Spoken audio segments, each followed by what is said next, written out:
শাপলা, সাদা শাপলা অথবা লাল শাপলা, এই তিনটির মাধ্যমে হতে হবে। দেশের রাজনীতিতে শাপলা প্রতীক নিয়ে দ্বন্দ্ব লেগেই আছে।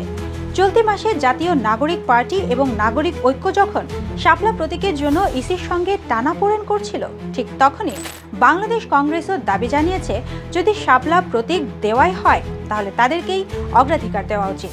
বাংলাদেশ কংগ্রেসের দপ্তর সম্পাদক তুষার রহমান এবং মহাসচিব মোহাম্মদ ইয়ারুল ইসলাম নির্বাচন কমিশনের ডাব প্রতীকের পরিবর্তে শাপলা প্রতীকের জন্য আবেদনপত্র জমা দিয়ে দাবি করেছেন প্রতিষ্ঠার পর থেকে শাপলা তাদের রাজনৈতিক প্রতীক হিসেবে ব্যবহৃত হয়েছে। 2013 সালের প্রচারপত্র, ব্যানার ও লোগোতে শাপলার উপস্থিতি ছিল। তবে 2017 সালে নিবন্ধনের সময় ইসি জাতীয় প্রতীক হিসেবে শাপলা ব্যবহারযোগ্য নয় বলে জানায়। তখন কংগ্রেস বই প্রতীকের প্রস্তাব দেয়, কিন্তু শেষ পর্যন্ত ডাব প্রতীক পায়। এর আগে নাগরিক ঐক্য, যার নির্বাচনী প্রতীক কেতলি, তারা শাপলা প্রতীক চেয়ে ইসির কাছে আবেদন করেছিল। প্রধান নির্বাচন কমিশনার AM নাসির উদ্দিন জানান, নাগরিক ঐক্যও শাপলা চেয়েছিল, কিন্তু তাদের দেওয়া হয়নি।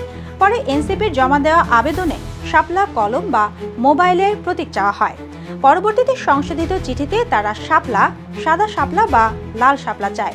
তবে ইসি গত 30 সেপ্টেম্বর দলটিকে দেওয়া এক চিঠিতে বরাদ্দযোগ্য 50টি প্রতীকের মধ্য থেকে পছন্দের প্রতীক বেছে নিয়ে তা 7 অক্টোবরের মধ্যে জানানোর অনুরোধ করেছিল, যেখানে শাপলা প্রতীক নেই।